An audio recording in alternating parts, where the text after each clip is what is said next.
एक होता है खानदानी अमीर, एक होता है नया अमीर। तो खानदानी अमीर के चाल चलन कुछ अलग होते हैं, तो फैंक वही खानदानी अमीर है। तो इसमें दो तीन चीजें हैं।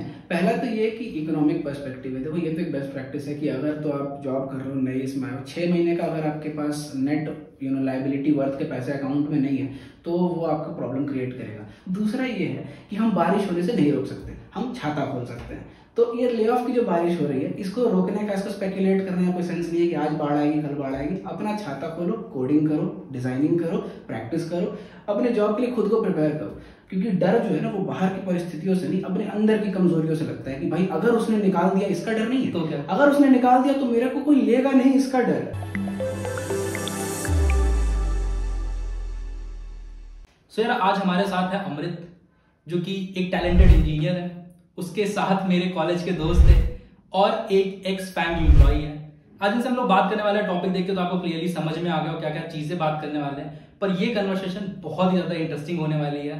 तो आइए बात करते हैं अमृत से विद फर्स्ट क्वेश्चन कि ये ले ऑफ एक्चुअली क्यों हो रहे हैं। ठीक है, चाहे आप Amazon की बात करो, चाहे आप गूगल की बात करो, या चाहे किसी छोटे स्टार्टअप की बात करो, तो एक्चुअली ऐसी क्या जरूरत पड़ती है जिसकी वजह से जो है ले ऑफ हो रहे हैं यहाँ पे। तो फ्रैंकली स्पीकिंग देखिए, मुझे ऐसा लगता है कि इसके प्राइमरीली दो कारण हैं। पहला कारण जो मुझे दिखता है वो इकोनॉमिक फैक्टर है और दूसरा एडमिनिस्ट्रेटिव फैक्टर है। तो इकोनॉमिक फैक्टर तो ये है कि भाई देखो सारी दुनिया में मंदी चल रही है, यूक्रेन रशिया की वॉर चल रही है, इधर हम लोगों की इकोनॉमिक इन जनरल कोविड की वजह से भी हालत खराब है। और एक एडमिनिस्ट्रेटिव रीजन है, कुछ दिनों पहले सभी कंपनियों ने, सभी तो नहीं पर मेजर कंपनियों ने भर भर के हायरिंग करी थी, कुछ बुरे डिसीजन लिए गए थे उनकी तरफ से रिगार्डिंग हायरिंग एंड ऑल। और सुना था कि Amazon के 2 ऑफिस भी बने थे और उसमें से एक जो है बिकनी की कगार पे, ऐसा कुछ। अब बिकने की कगार पे ये तो पता नहीं, पर हालात कुछ बहुत ही अच्छे नहीं है जहां तक मेरे सूत्रों ने बताया। मुझे भी एग्जैक्टली पता नहीं, पर मेरे सूत्रों ने जो बताया हालात कुछ ठीक नहीं है। तो ये दूसरा रीजन ये भी था कि एडमिनिस्ट्रेटिव रीजन है कि बहुत सारे लोगों को उन्होंने ले लिया, बल्क में हायरिंग की, salaries unexpected and unreasonably high salaries पे हायर किया लोगों को। और अब इट्स लाइक एक ट्रेंड बन गया कि चलो किसी ने सेट कर दिया इकोनॉमिक रीजन को लेकर के, अब बाकियों ने अपने एडमिनिस्ट्रेटिव इश्यूज को इसी इकोनॉमिक इशू की आड़ में अंडर द कारपेट डाल दिया वाली बात है। तो ये एट हाई लेवल दो मेजर रीजंस हैं। बाकी इंटरनल रीजंस और भी बहुत से हो सकते हैं, इंटरनेशनल अफेयर्स बहुत सारे चल रहे हैं, पर एट हाई लेवल यही दो रीजंस मुझे जैसे दिखता है। तो क्या लगता है, ठीक है बाकियों का समझ में आता है, जिनके पास पैसे नहीं थे, जिनका रेवेन्यू खराब था, ऐसी बहुत सारी कंपनीज हैं जिनका एक्चुअली रेवेन्यू बहुत अच्छा चल रहा है, स्टिल वो ले ऑफ कर रहे हैं। हम बात कर सकते हैं फैंग की, क्योंकि फैंग में बहुतों का रेवेन्यू काफी अच्छा चल रहा है, स्टिल वो ले ऑफ कर रहे हैं। तो क्या फैंग को जरूरत है ले ऑफ करने की, या वो सर्वाइव कर सकते हैं, इन लोगों को रख के भी जो है कर सकते हैं मैनेज? सच कहूँ तो मुझे जितना देखा जा रहा है, जितना मैंने देखा है कि जो फैंग कंपनीज है उनके पास पैसे इनफ है टू सस्टेन जितनी वर्कफोर्स है उसे डबल की है। बट द पॉइंट इज कि just because they can sustain is not making sense कि दे शुड सस्टेन। तो वो क्या कर रहे हैं कि चलो कुछ पैसे बचते हैं, किसको खराब लगता है, तो सभी बचाने के फिराक में। और सब सच कहें तो उतनी जरूरत भी नहीं है गिवन दिस इकोनॉमिक टाइम। बहुत सारे मेजर प्रोजेक्ट्स जो पहले स्टार प्रोजेक्ट्स होते थे बड़ी कंपनीज के, हाँ भाई this is going to be the next revolution, this is going to be the next product जो कि आने वाला मार्केट में, उनको उन्होंने या तो बॉल पार्क में साइड कर दिया या तो बंद कर दिया। जैसे रिसेंटली शायद आई थिंक Amazon फूड्स आया था, तो आई हर्ड फ्रॉम समवेयर कि Amazon फूड्स भी बंद हो गया है या ऐसा कुछ। तो ऐसे Amazon के तो मैंने बहुत सारे प्रोडक्ट्स सुने हैं, Amazon foods is one of them. तो यहाँ पे हम लोग ये तो नहीं बता रहे हैं कि किस फैंग से हैं ये, ठीक है, बट आपको आइडिया लग जाएगा ड्यूरिंग द वीडियो कि किस फैंग से हैं। तो कुछ और बताना चाहेंगे ले ऑफ्स पे Amazon या गूगल जितने भी फैंग ने अभी करा है, या गोल्डमैन की हम लोग बात कर सकते हैं, गोल्डमैन में भी रिसेंटली ले ऑफ हुए। तो कुछ जरूरी था या नहीं था, या सिर्फ जो है उनको पैसे बचाने उस टाइम पे, क्योंकि गूगल ने काफी हायरिंग करी थी, Amazon ने काफी हायरिंग करी थी, गोल्डमैन इतनी ज्यादा हायरिंग नहीं करी थी, स्टिल उन्होंने ये डिसीजन लिया लोगों को निकालने का। अब जिस ऑफिस में हम लोग जाते थे तो हम लोगों की बिल्डिंग में ही बेसिकली गोल्डमैन का ऑफिस है। तो जिस दिन ले ऑफ हुआ तो उस दिन ऐसा लगता है कि हाँ यार यहाँ पे अब कितनी शांति सी हो गई है। तो ले ऑफ के बाद ऐसा होता है। सो जहाँ तक गोल्डमैन वालों की बात है, गोल्डमैन सैक्स one of those financial banks है जो कि फाइनेंशियल बैंक जब ऐसे एक्शंस लेते हैं तो दुनिया में बहुत से सवाल उठाए जाते हैं। क्योंकि लास्ट टाइम जब ऐसा हुआ तो क्राइसिस आ गई लेमन ब्रदर्स के टाइम पे, और ये सेकंड बिगेस्ट बैंक था, अभी तो खैर I think first biggest bank है। तो इसने उतनी हायरिंग की नहीं थी बल्क में, पर ये अगर लोगों को ले ऑफ कर रहा है तो ये कुछ सीरियस इंडिकेशंस हो सकते हैं। ये वन ऑफ द रीजंस है व्हाई आई बिलीव कि this recession is here to stay, इतनी जल्दी जाने वाला नहीं है। क्योंकि बिकॉज गोल्डमैन और कोई भी बैंक, जब प्रॉफिट में होती है मार्केट तो वो पैसे डाल के कमाती है, जब लॉस में होती है तो शॉर्टिंग करके कमाती है। तो क्या लगता है, नहीं केस कमाती है। तो क्या लगता है किस डेट तक ये चलेगा, कब तक चलेगा? सो मैं एक स्पेकुलेशन ही कर रहा हूँ, इसका कोई वो नहीं है, पर गिवन स्पेकुलेशन थोड़ा सा इसके पीछे बैकग्राउंड है। मैंने मोस्ट ऑफ द कंपनीज को देखा, उनका सेवरेंस पैकेजेस 6 महीने के आसपास के चल रहा है, तो दिट मीन्स कि somewhere inside they are sure कि 6 महीने तक तो कुछ नहीं होने वाला, तो 6 महीने का तो वो दे रहे हैं। यू कैन कीप 1-2 महीने का बफर। आई थिंक 8 महीने ऑनवर्ड्स आई कैन इजीली से कि उसके बाद ही हायरिंग अपनी पेस शुरू करेगी, वो भी all of a sudden overnight नहीं होगी। I think eventually they will ramp up और वो चीजें, क्योंकि एचआर को भी तो निकाल दिया भैया, हायर कौन करेंगे उनको भी, पहले उनको हायर करेंगे फिर ऑनवर्ड्स। अभी एक जो गूगल वाला आया था ना कि गूगल का एचआर जो है इंटरव्यू ले रहा था एंड उसको मिड में जो है उसका कॉल ड्रॉप हो गया, तो वो काफी इंटरेस्टिंग फैक्ट था, मतलब ऐसा भी हो रहा है। और वो था ना कि सबसे सगे एचआर भी बोले जाते हैं कंपनी के, और सबसे सगे भी बोले जाते हैं, और सबसे सगे नहीं भी होते हैं एक तरीके से बोला जाए तो।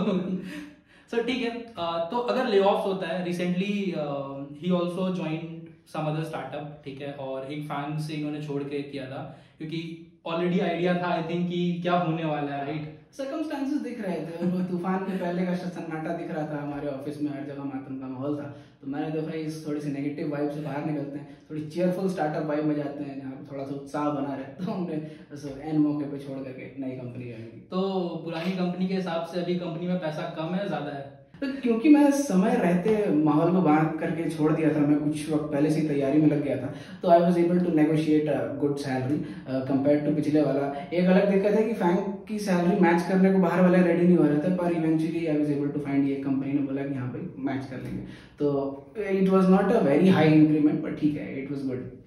तो ये डिफिकल्ट होता है क्या कि अगर किसी बंदे का 30 का पैकेज है या 25 का पैकेज है और फिर उसके लिए 22 या 20 पे जॉब लेना, मतलब मिल तो जाएगी ऑब्वियसली, अगर आप किसी फैंग से जा रहे हो तो मिल तो जाएगी, तो एक होता है ना अंतरात्मा को सुकून मिलता है क्या? कैसा फील था उस टाइम पे अगर कम वाली जॉब ले रहे थे, तो क्या लगता है? इसमें 2-3 बातें, मैं हमेशा बोलता हूँ कि फैंग हो या ऐसी बड़ी कंपनी हो, ये मोस्टली सोने के पिंजड़े की तरह है, ना आपसे निकला जाएगा और ना आपसे रहा जाएगा, वैसी वाली हालत है। पर एक पॉइंट पे अगर आप वाकई में परेशान हैं इससे, या फिर वाकई में आपको कोई वो पर्पस नहीं मिल रहा है, इसमें दूसरा पर्पस ढूंढना चाह रहे हैं, तो it's always changes from FAANG to any other company is mostly because purpose driven, not economic driven, क्योंकि पैसे तो वो दे रही है और आगे भी देगी। तो अगर आपका पर्पस नहीं सर्व हो रहा है, आपको शांति चाहिए, शांति नहीं मिल रही है, अगर आपको बेहतर काम करना है, काम नहीं मिल रहा है, तो वो रीजंस की वजह से मोस्टली लोग स्विच करते हैं, और ये ही मोस्टली ड्राइविंग फोर्स होता है। तो ये होता है, और इसके लिए कई बार लोग सैलरी कट पे जाने को भी तैयार हो जाते हैं, पर यूजुअली मैं सच बताऊं, most of the HR salary cut आपको देंगे नहीं, वो फोन ही उठाना बंद कर देंगे, बोलेंगे इसकी मैच नहीं कर सकते सैलरी, इसकी फोन ही मत उठाओ। तो वो रेयर ही होता है कि सैलरी कट हो जाएंगे आप।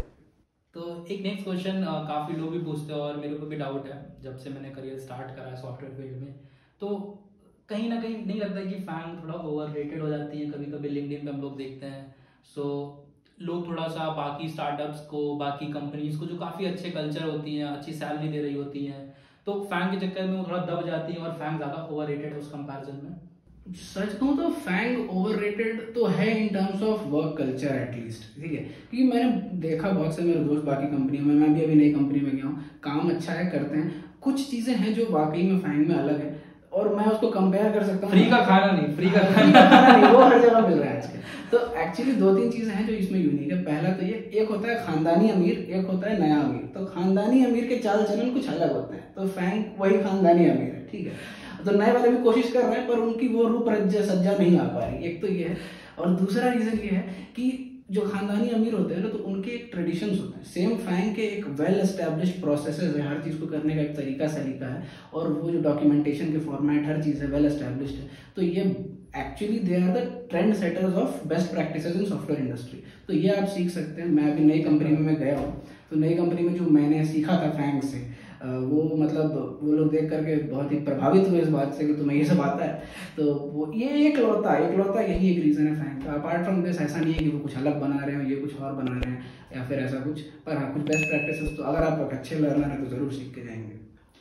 तो एक नेक्स्ट क्वेश्चन, ले ऑफ्स हो गए, ठीक है। तो पहला तो एक नॉर्मल बंदा, एक normal middle class software engineer बोल सकते हैं, मीडियोकर सॉफ्टवेयर इंजीनियर, जिसकी सैलरी 8, 10, 12 के अराउंड थी, और तो वो कैसे सर्वाइव करे ले ऑफ? क्योंकि जैसा कि अभी बोला कि तुमने कि 8 महीने, आई थिंक 8 मंथ्स अभी लगने वाले हैं, तो क्या उसको ऐसा प्लान करके रखना चाहिए पहले जॉब के अलावा, ठीक है, क्या प्लान्स करके रखने चाहिए कि वो 8 महीने सर्वाइव कर सके, और पैरेलली जॉब के साथ क्या ऐसी चीजें बिल्ड करनी चाहिए टेक में, अपनी स्किल्स में क्या चीजें ऐड करनी चाहिए कि उसको जब भी कंपनी हायरिंग स्टार्ट करे उसको जॉब मिल जाए पहली चीज, और पैरेलली जो 8 महीने हैं वो 8 महीने वो क्या करे। तो इसमें 2-3 चीजें हैं।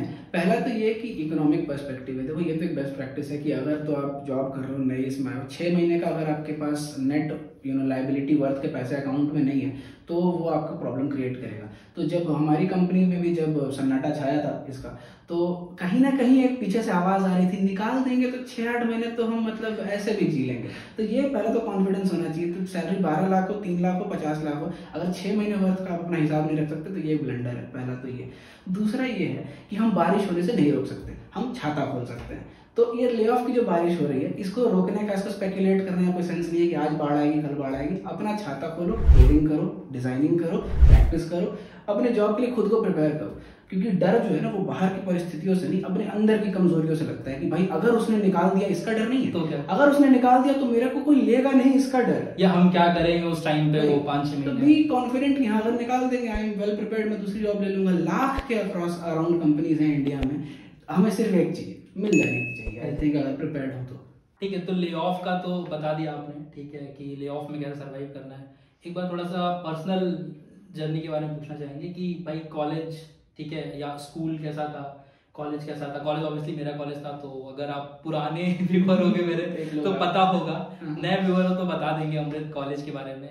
कॉलेज कैसा था, फिर जॉब के बारे में क्या सोचा था, या कुछ और प्रिपरेशन कर रहे थे कि भाई जॉब वॉब नहीं लेनी है, अपना घर का धंधा है या कुछ और करना था, तो वो क्या प्लान्स थे। और फिर उधर फैंग में पहुंचे तो फिर क्या एक जो माइंड चेंज होता है फैंग में जाने के बाद, because I have seen lot of people कि पहले का माइंडसेट क्या है और जब फैंग में जॉब होती है फिर सैलरी कैलकुलेशन होती है, फिर लगता है कि 4 साल बाद इतने स्टॉक्स होंगे, तो माइंडसेट क्या होता है तो डिफरेंट होता है। तो वो जर्नी के बारे में एक बार थोड़ा सा।